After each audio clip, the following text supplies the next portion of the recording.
When Sue and I lived on the backside of Chame, we were surrounded by fields, and something kept whistling in the dark. Its loud, distinct, often repeated could be heard all hours of day and night, but it seemed mostly when I was trying to sleep.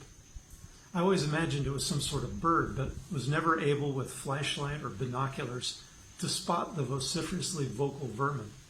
So I guess to say more would be whistling in the dark. That's an idiom. Whistling in the dark refers to speaking confidently on a subject about which you have little knowledge.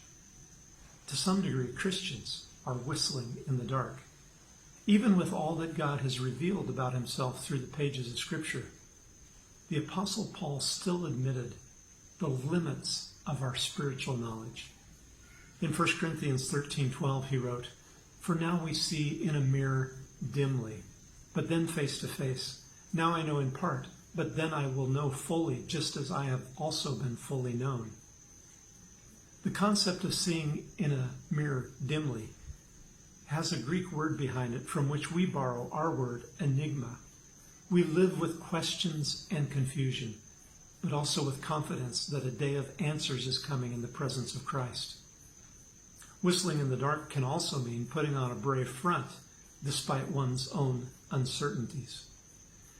Christians need not do so with one another. We should share and discuss our honest quandaries about our faith.